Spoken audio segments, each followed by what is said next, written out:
अस्सलाम वालेकुम, मैं हूं बाबुल हाशमी। आप देख रहे हैं क्रिप्टो 1.0। एक तो सबसे पहले माजरत के काफ़ी दिन से अपडेट नहीं दे रहा था मैं, कुछ मसरूफियत थी। आज हम क्रिप्टो मार्केट का एनालिसिस करेंगे, साथ में हम एफओएमसी की मीटिंग और सीपीआई के डाटे के बारे में भी बात करेंगे और ये देखेंगे कि मार्केट में ये जो पंप आया है क्या ये आगे चलेगा या ये अभी फिर डंप चलेगा और बिटकॉइन फिर से नीचे गिरना शुरू करेगा। तो हम चलते हैं कंप्यूटर की स्क्रीन पर और देखते हैं कि क्या क्या अपडेट्स आई है इन पिछले दिनों में। और साथ में मैं आपको कुछ एक वकार ज़कात साहब के बारे में भी एक अपडेट देता जाऊँगा, वो भी आपने लाजमी सुननी है। सबसे पहले हम यहाँ पे देख लेते हैं एफओएमसी की जो मीटिंग है। यहाँ पे आप देख सकते हैं कि 50 बीपीएस का जो है एक समझा जा रहा है कि 50 बीपीएस जो है वो बढ़ाए जाएंगे। अभी जो करंट फेड इंटरेस्ट रेट चल रहा है वो चल रहा है 4.5%। अगर ये 50 बीपीएस बढ़ते हैं मज़ीद तो ये 5.1 या 5% के करीब ये जाएगा। ठीक हो गया। तो जहाँ तक अगर जाएगा तो मार्केट ऐसे पंप करती रहेगी। अगर इससे ज़्यादा बढ़ता है 75 बीपीएस जैसे कि पिछली दफ़ा भी बढ़ा था, तो अगर ये 70 या 75 बीपीएस बढ़ता है तो फिर मार्केट जो है वो हमें डंप करती हुई नज़र आएगी। एक तो ये बहुत बड़ा एक मेजर है, इसके ऊपर इम्पैक्ट आएगा मार्केट के ऊपर। दूसरे नंबर के ऊपर ये सीपीआई का जो डाटा है, अगर आप इसको देखें तो यहाँ पे अभी जो करंट सीपीआई जो चल रहा है प्राइस कंज्यूमर प्राइस इंडेक्स वो चल रहा है 7.1% और जो कंसेंसस है वो है 6.5। मतलब कि 6.5% तक ये नीचे आ सकता है कंज्यूमर प्राइस इंडेक्स। ये क्या होता है, अमेरिका के अंदर जो महंगाई है उसका एक ये नंबर दिया जाता है हमें। और ये अभी जो महंगाई है अमेरिका के अंदर वो 7.1% है और समझा जा रहा है, सोचा जा रहा है, इस चीज़ के बारे में प्रेडिक्शंस दी जा रही हैं कि ये 6.5% तक महंगाई जो है वो नीचे गिर जाएगी। मतलब कि कुछ हद तक महंगाई में कमी आएगी। तो जैसे जैसे महंगाई में कमी आती है तो लोग ज़्यादा स्टॉक मार्केट के अंदर, क्रिप्टो मार्केट के अंदर, फॉरेक्स ट्रेडिंग के अंदर ज़्यादा अपने आप को इन्वॉल्व करते हैं। तो उस चीज़ के हवाले से अगर हम देखेंगे तो यहाँ पे हमें जो है वो एक अच्छा जो है अच्छी अपडेट जो है वो देखने को मिल रही है। उसकी वजह से मार्केट में हमें एक पंप भी देखने को मिला। अगर आप यहाँ पे देखते हैं तो बीटीसी के अंदर एक स्लो मूवमेंट देखने को मिल रही है। मतलब एक दफ़ा हमें कोई इतनी बड़ी कैंडल बनती हुई नज़र नहीं आई, लेकिन फिर भी हमें मूवमेंट जो है वो अच्छी ही नज़र आई। लेकिन ये क्यों नज़र आई, यहाँ पे आप ये भी समझिएगा और क्या ये आगे तक चलेगी, इस चीज़ के बारे में भी आपको समझना बहुत ज़रूरी है। डॉलर के इंडेक्स को देखें तो डॉलर इंडेक्स के बारे में मैं आपको पिछली तकरीबन हर वीडियो में अपडेट देता आ रहा हूँ कि जब तक ये डॉलर का इंडेक्स का ये जो पैटर्न है ये कंप्लीट होकर डॉलर जो है वो 107-8 के ऊपर नहीं जाएगा, तब तक मार्केट जो है वो कोई फैसला नहीं ले पाएगी। उसकी वजह ये है कि ये जो पैटर्न बन रहा है ये पैटर्न बुलिश है और डॉलर अगर बुलिश होता है तो बाकी सारी मार्केट जो है वो तो बेरिश जाती है। अभी ये जैसे ही आपने यहाँ पे देखा कि डॉलर यहाँ पे जैसे ही ऊपर जाना शुरू किया था तो सारी मार्केट जो है उसने नीचे गिरना शुरू कर दिया था और ऊपर से जैसे मार्केट नीचे आई तो लोगों को ये लगा कि बस डॉलर अब तो ऊपर जाएगा ही नहीं और लोगों ने दोबारा से इन्वेस्टमेंट करना शुरू कर दी। और उन्हीं इन्वेस्टमेंट की वजह से हमें बीटीसी जो है उसके अंदर हमें एक ये पंप देखने को मिला। ये जो 4-5 कैंडल्स आपको बड़ी ग्रीन अच्छी नज़र आ रही है ना, स्लो मूवमेंट आपको नज़र आ रहा है, ये हमें इसी वजह से देखने को मिला कि डॉलर जो है वो यहाँ पे आपको इतना ज़्यादा नीचे गिरता हुआ अचानक से नज़र आया। अगर हम यहाँ पे स्टॉक मार्केट की बात करते हैं तो बिल्कुल सेम आपको सिचुएशन नज़र आएगी। स्टॉक मार्केट के अंदर भी आप S&P 500 को अगर देखते हैं तो जैसे कि मैंने बताया था कि ये जो पैटर्न बना है, इस पैटर्न के बाद मार्केट एक दफ़ा यहाँ तक तो जाएगी, तकरीबन इस प्राइस पॉइंट तक जो कि बनता है 3580। अब 3580 तक अगर ये S&P 500 अगर नीचे गिरता है तो कितने % बनते हैं आपको ये भी जहन में रखना पड़ेगा। ये तकरीबन 8.6% मार्केट अभी S&P 500 की अगर नीचे गिरती है तब जाके मार्केट एक डिसीजन ले पाएगी कि अब हमने ऊपर जाना है। अब यहाँ पे मार्केट कंफ्यूज क्यों है, क्योंकि पैटर्न तो यहाँ पे बेरिश बन गया स्टॉक मार्केट के अंदर और मार्केट जो है वो फिर भी ऊपर जा रही है। बेरिश पैटर्न जो बेरिश पैटर्न होता है उसके बाद मार्केट ने तो नीचे गिरना था लेकिन मार्केट ऊपर जा रही है। तो यहाँ पे कन्फ्यूजन जो क्रिएट किया गया है, इस कन्फ्यूजन की वजह से काफ़ी सारे जो इन्वेस्टर हैं वो अभी भी डर के बाहर बैठे हैं। यूट्यूब के ऊपर आपको बार बार सारे लोग यही बताते हुए कुछ दिन पहले नज़र आ रहे थे कि बीटीसी 12,000-14,000 की रेंज में हमें देखने को मिलेगा, लेकिन अभी वो आवाज़ आपको काफ़ी हद तक जो है वो बंद होती हुई नज़र आ रही है। मैं अभी भी उसी पॉइंट ऑफ व्यू के ऊपर टिका हुआ हूँ कि ये जो हमें एक मूवमेंट देखने को मिला है ये फेक मूवमेंट है। बीटीसी अपनी ये जो एक रेजिस्टेंस बनी हुई है ये बहुत बड़ी रेजिस्टेंस है। 17,500 से लेके 18,500 तक ये जो $1000 की एक रेजिस्टेंस है ये बहुत बड़ी रेजिस्टेंस है। आप यहाँ पे देख लें, पिछली दफ़ा जब यहाँ पे बीटीसी आया था तो ये एक स्ट्रॉन्ग सपोर्ट के तौर पे काम किया था। ये देखें ठीक हो गया। आप देख लें यहाँ पे भी एक स्ट्रॉन्ग सपोर्ट के तौर पे काम किया था, लेकिन अभी ये एज अ रेजिस्टेंस काम करेगा। आपको पता है प्राइस एक्शन जब नीचे आता है तो ऊपर रेजिस्टेंस होती है, जब ऊपर जाता है तो वो नीचे एक सपोर्ट की तरह काम करती है। तो यहाँ पे जो पहले सपोर्ट थी अभी वो रेजिस्टेंस है, तो 18,500 तक तो एक रेजिस्टेंस बनेगी ही। लेकिन यहाँ से अगर BTC ऊपर भी जाता है तो फिर भी हमें तकरीबन 20,000 के करीब भी एक रेजिस्टेंस देखने को मिलेगी, 20,100 या 200 के ऊपर। आप यहाँ पे देख सकते हैं ये भी एक स्ट्रॉन्ग रेजिस्टेंस एरिया है। ठीक है, समझ आ गई आपको मेरी बात की। तो अभी BTC के ऊपर जाने के जो चांसेस हैं वो बिल्कुल मतलब आप कह सकते हैं कि सिर्फ 5% चांसेस हैं, या 10% मैक्सिमम आप लगा लें। 10% चांसेस हैं कि BTC जो है वो यहाँ से ऊपर जाना शुरू हो गया है तो अभी ऊपर ही जाएगा, वरना अभी 90% चांसेस हैं कि BTC यहाँ से थोड़ा सा ये बुल ट्रैप है, इसके बाद BTC नीचे गिरेगा और आपके जो फंड्स हैं वो दोबारा से फंसेंगे। यहाँ पे क्या होता है, जैसे थोड़ी सी ग्रीन कैंडल्स नज़र आती हैं, बहुत सारे जो नए इन्वेस्टर्स होते हैं वो ये समझते हैं कि BTC अब ऊपर जा रहा है, तो ये मौका हम हाथ से गवा न दें, तो वो क्या करते हैं, वो अपनी सारी इन्वेस्टमेंट जो है वो डाल के बैठ जाते हैं। एक तो आपने ये गलती नहीं करनी, बिल्कुल आपने कभी भी सारी इन्वेस्टमेंट किसी एक कॉइन के अंदर नहीं डालनी और किसी एक मौके के ऊपर नहीं डालनी। आपने ये नहीं सोचना कि ये प्राइस पॉइंट तो हमें दोबारा से नहीं मिलेगा तो हम यहाँ पे सारा खरीद लेते हैं, नहीं, ऐसा नहीं करना बिल्कुल भी।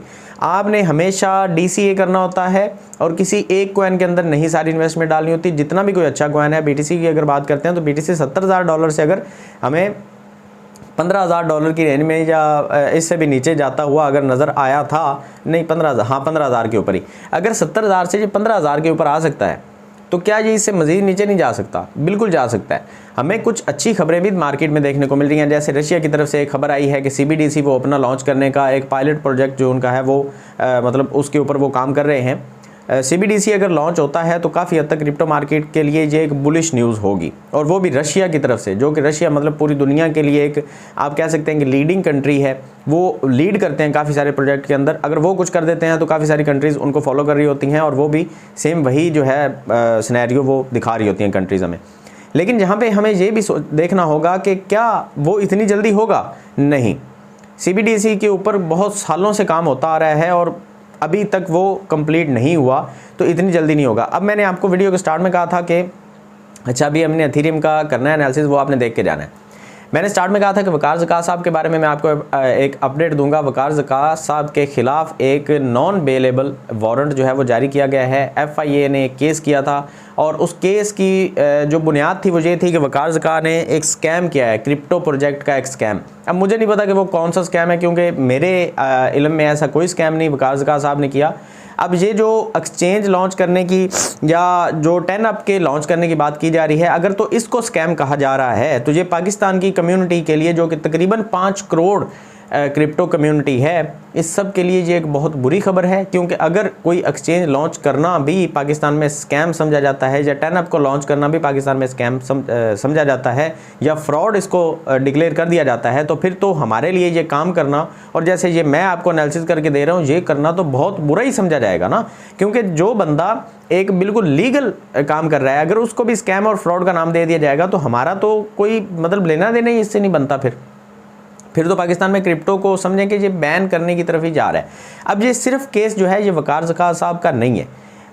मुझे बुनियादी इख्तलाफ हो सकते हैं उनके साथ, लेकिन मैं ये कहता हूँ कि क्रिप्टो की जो अवेयरनेस है पाकिस्तान में लेके आने वाले वो वकार ज़कात हैं, और अगर उनको ही पकड़ के जेल में डाल दिया जाएगा और उनके खिलाफ कोई ऐसा एक्शन ले लिया जाता है कि उनको फ्रॉड और स्कैम और ये ऐसे लेबल उनके ऊपर लगा दिए जाते हैं क्रिप्टो की वजह से, मैं ये समझता हूँ कि ये बहुत बड़ी पाकिस्तान के लिए एक नाअहली है। एक आप ये समझ सकते हैं कि ये एक बुरी किस्मत है कि सारी जो दुनिया है वो ब्लॉकचेन टेक्नोलॉजी को एक्सेप्ट कर रही है। यहाँ पे CBDC लॉन्च करने की बात की जा रही है, उसके अलावा यहाँ पे वेब 3.0 के ऊपर जाने की बात की जा रही है, मेटावर्स की बात की जा रही है, और जो पाकिस्तान है वो क्या कर रहा है, वो अभी भी 10up को लॉन्च करने को स्कैम का नाम दे रही है, जो कि स्कैम है ही नहीं। वो एक प्योर क्रिप्टो करेंसी है, डिसेंट्रलाइज्ड क्रिप्टो करेंसी है। इसको हम स्कैम कैसे कह सकते हैं?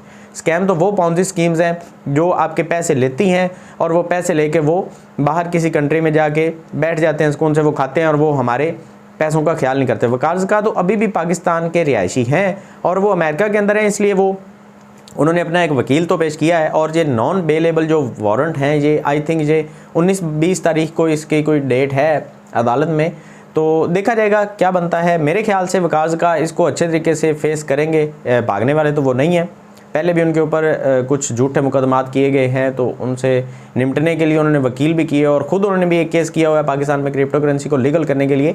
तो मेरे ख्याल से वो भागने वाले तो बिल्कुल भी नहीं है और वो फेस करेंगे। और अगर वो पॉजिटिव वे के अंदर इसको फेस कर लेते हैं तो फिर ये पाकिस्तानी कम्युनिटी के लिए तो बहुत अच्छा होगा। लेकिन अगर उनको पकड़ लिया जाता है, अरेस्ट कर लिया जाता है, क्योंकि नॉन बेलेबल वारंट हैं तो बेल तो होगी नहीं, तो ये पाकिस्तानी कम्युनिटी के लिए एक बहुत बड़ा फियर होगा, बहुत बड़ा एक ड्रॉबैक होगा कि हमारी कम्युनिटी का फिर अल्लाह ही वारिस है कि हम 5 करोड़ लोग जो क्रिप्टो के अंदर इन्वॉल्व हो चुके हैं, अब हमें एकदम से उसको छोड़ना ही पड़ेगा और हमारे जो फंड्स पड़े हैं शायद वो भी हमें विड्रॉ करने की इजाज़त ना दी जाए। मैं आपको ये क्लियर बता रहा हूँ, ठीक है। तो थोड़ा सा अपना ख्याल रखिएगा। दूसरे नंबर के ऊपर एक और अपडेट देनी थी कि एक मॉलवेयर जो है वो एंड्रॉयड मोबाइल के जो यूज़र्स हैं उनके हवाले से एक खबर आ रही है इंटरनेट के ऊपर। अब मुझे नहीं पता कि ये सच्ची है या झूठी है, कुछ खबरें ऐसी भी होती हैं जो बिल्कुल फेक होती हैं, लेकिन फिर भी अगर ये सच्ची है तो आपने ख्याल रखना है कि अपने मोबाइल फ़ोन के ऊपर कोई भी क्रैक सॉफ्टवेयर, कोई भी अननोन वेबसाइट के ऊपर आपने साइन अप नहीं करना। अननोन वेबसाइट के मतलब ये है कि आपने कोई भी ऐसी वेबसाइट जो पोर्न वेबसाइट्स होती हैं उनके ऊपर आपने साइन अप नहीं करना। कोई भी ऐसी वेबसाइट के ऊपर साइन अप नहीं करना जिसके ऊपर आपको काम ही नहीं है, ठीक है। जैसे यूट्यूब है, गूगल है, या और काफ़ी सारी जो नॉन वेबसाइट्स हैं जो बिल्कुल पूरी दुनिया में मशहूर हैं, आप उनके ऊपर साइन अप करें तो बिल्कुल सेफ़ होते हैं। अदरवाइज़ जो ऐसी वेबसाइट्स हैं जिनके ऊपर आप जैसे ही वेबसाइट ओपन करते हैं तो आगे आ जाता है कि इसके ऊपर साइन अप करें और इसकी एप्लीकेशन डाउनलोड कर लें, ये फलां सॉफ्टवेयर डाउनलोड कर लें, आपको इतने पैसे दे दिए जाएंगे। या क्रिप्टो के वाले से आपको कोई अगर ऐसी न्यूज़ या ऐसा कुछ मिल रहा है देखने को, तो बिल्कुल भी उसके ऊपर आपने साइन अप नहीं करना, अपना आपने पासवर्ड और जीमेल वगैरह आपने नहीं देना। समझ आ गई बात? क्योंकि ये जो वायरस है इसने आपके मोबाइल फ़ोन के अंदर जो बैंकिंग एप्लीकेशंस हैं, इजी पैसा की एप्लीकेशन या मोबी कैश या इस तरह की जो एप्लीकेशन है, उसके अलावा जो क्रिप्टो की एप्लीकेशन है, बाइनांस, OKX, UB, KuCoin, ये सारी एप्लीकेशंस के ऊपर इनका एक कंट्रोल आ जाता है मालवेयर के थ्रू। और ये क्या होता है कि जो पासवर्ड, जो क्रेडेंशियल्स आप डालते हैं वो सारे के सारे बैक एंड पे वो बंदे बैठ के देख रहे होते हैं जिन्होंने वो मालवेयर बनाया होता है। मतलब जो हैकर्स हैं वो आपके मोबाइल फ़ोन के ऊपर नज़र रख के बैठे होते हैं। अगर फंड्स ज़्यादा होते हैं आपके या थोड़े भी होते हैं, $100-200 भी हैं, तो उनको तो वो खींचने में कोई प्रॉब्लम नहीं है ना। तो वो उनके पास अगर क्रेडेंशियल्स आ जाते हैं तो वो बिल्कुल आपके मोबाइल फ़ोन को ऐसे किया जैसे आपने किसी पासवर्ड खोल के किसी को दे दिया। तो इस चीज़ का आपने ख्याल रखना है कि अगर आपको थोड़ा बहुत भी डाउट है कि आपके मोबाइल फ़ोन में कुछ ऐसा हो रहा है जो आप नहीं कर रहे, तो बिल्कुल मोबाइल फ़ोन का डाटा जो है उसको कंप्यूटर में रखें, अपनी पिक्चर्स और वीडियोज़, इसके अलावा कोई डाटा नहीं, एप्लीकेशन वगैरह कुछ नहीं रखना। मोबाइल फ़ोन को रीसेट करें, अपने कॉन्टैक्ट का बैकअप बना लें जीमेल के ऊपर और मोबाइल फ़ोन को रीस्टोर करके दोबारा से अपना जो है वो सारी एप्लीकेशंस करें। और कोई भी अननोन एप्लीकेशन आपने मोबाइल फ़ोन के ऊपर नहीं करनी। और जिस मोबाइल फ़ोन के ऊपर आप क्रिप्टो का काम करते हैं या बैंकिंग एप्लीकेशंस रखी हुई हैं, वो मोबाइल फ़ोन कभी भी बच्चों के हाथ में ना दिया करें। बच्चे क्या करते हैं, जो भी ऐड आगे आती है उसके ऊपर इंस्टॉल का बटन होता है वो दबा देते हैं। ये मेरा पर्सनल एक्सपीरियंस है। बच्चों को आप जो भी मोबाइल दे देते हैं उसके ऊपर 2-3 दिन के बाद अगर आप देखेंगे तो 100-200 एप्लीकेशन ऐसे ही इंस्टॉल हुई होती हैं। वो क्यों होती हैं? एड्स आती जाती हैं, तो वो एड्स के ज़रिए जो एप्लीकेशंस इंस्टॉल करने की कोशिश करती हैं, बच्चे उनको इंस्टॉल करते जाते हैं और गेमिंग के नाम पे आपके मोबाइल फ़ोन में एक हैकिंग एप्लीकेशन जो है वो डाउनलोड हो जाती है। आपके बच्चों को यही लग रहा होता है कि हम गेम इंस्टॉल कर रहे हैं, लेकिन वो कुछ होता नहीं है, तो वो खामोश हो जाते हैं कि कुछ नहीं हुआ। लेकिन वो एक हैकिंग की एप्लीकेशन आपके मोबाइल फ़ोन में डाउनलोड हो जाती है, जिसकी वजह से आपके मोबाइल फ़ोन को एक बड़ा ख़तरा है। जितने भी आपके फंड्स हैं बैंकिंग के एप्लीकेशन में, काफ़ी सारे लोगों के लाखों रुपए पड़े होते हैं, करोड़ों रुपए पड़े होते हैं बैंक अकाउंट में, और सारी की सारी जो एक्सेस है वो आपके मोबाइल फ़ोन के थ्रू हो रही होती है, सिर्फ एक OTP के ज़रिए। मतलब अब मेरे पास अगर अलाइड बैंक का एक अकाउंट है, तो मैं अगर किसी को ट्रांजैक्शन करना चाहता हूँ, तो मैं अगर 2 लाख की ट्रांजैक्शन करता हूँ, मेरी तो लिमिट थोड़ी है, तो क्या होता है, एक OTP आता है और OTP जो है वो जैसे ही मैं वहाँ पे डालता हूँ तो मेरे 2 लाख रुपए ट्रांसफ़र हो जाते हैं। तो सोचें कि अगर वो OTP किसी के हाथ में आ जाए और वो मेरा मोबाइल फ़ोन भी उसके हाथ में है और मेरी सिम भी उसके कंट्रोल में है, तो क्या होगा, मेरे अकाउंट में जो पैसे पड़े हैं वो तो 1 मिनट में वो तो किसी के हाथ में चले गए ना। तो ये बिल्कुल आपने ख्याल रखना है अपना। जो mobile banking application, crypto applications के हवाले से आप मोबाइल फ़ोन यूज़ करते हैं, उस मोबाइल फ़ोन को पासवर्ड लगा के रखें, बच्चों के हाथ में बिल्कुल ना आने दें। उसके ऊपर कोई अननोन थर्ड पार्टी एप्लीकेशन जो है वो इंस्टॉल ना करें। ये GB WhatsApp, FM WhatsApp, Aero WhatsApp, इस तरह की एप्लीकेशन ना करें। दूसरे नंबर पर उसके ऊपर आप कोई भी गेम ना इंस्टॉल करें। गेमिंग के अंदर भी काफ़ी सारे जो हैं वो प्रॉब्लम्स होती हैं। और कोई भी क्रैक सॉफ्टवेयर जैसे ये काइन मास्टर है और भी काफ़ी सारे क्रैक जो मूड एप्लीकेशन जिनको बोलते हैं, वो आप बिल्कुल भी इंस्टॉल ना करें, वरना आपके जो फंड्स हैं वो स्टेक के ऊपर होंगे। ठीक हो गया? अभी चलते हैं थोड़ा सा अथीरियम के बारे में बात करते हैं, उसके बाद वीडियो को एंड करते हैं। अथीरियम का जो हमारी एक रेजिस्टेंस अभी बनेगी अथीरियम की, वो मैं आपको बना के यहाँ पे दे देता हूँ कि कौन सी रेजिस्टेंस हमारी बन रही है अथीरियम के हवाले से। यहाँ से एक ट्रेंड लाइन अगर हम ड्रा करते हैं, ये देखें, अगर ये ट्रेंड लाइन हम ड्रा करते हैं तो इसके मुताबिक एथेरियम जो है वो अभी हमारा कुछ यहाँ पे जाके ना इस पॉइंट तक ये बनता है तकरीबन $1400। 1400 के ऊपर एक रेजिस्टेंस बननी चाहिए, अदरवाइज़ अगर इसको तोड़ के एथेरियम ऊपर निकलता है तो फिर तो एक बुलिश न्यूज़ है। लेकिन मुझे नहीं लगता, मैं आपको अपनी अगर प्रेडिक्शन दूँ तो मुझे नहीं लगता कि एथेरियम जो है इससे ऊपर निकल पाएगा। यहाँ से एक स्ट्रॉन्ग रेजिस्टेंस बन के एथेरियम नीचे आएगा, और अगर ये इसको तोड़ देता है तो फिर तो एक बहुत बुलिश न्यूज़ है। खैर, और वो मैं अपडेट आपको देता रहूँगा इंशाल्लाह से। अभी एथेरियम का अगर पैटर्न देखें तो इस पैटर्न के मुताबिक तो एथेरियम ऊपर गया, लेकिन ये ज़्यादा ऊपर नहीं जाएगा। यहाँ से जाके तकरीबन $1360 के ऊपर से जाके वापसी इसकी बनती है। ठीक है, तो अभी आज की अपडेट में सिर्फ इतना ही। मिलते हैं नेक्स्ट वीडियो में किसी अच्छी सी अपडेट के साथ। दुआ में याद रखिएगा। अल्लाह हाफिज़।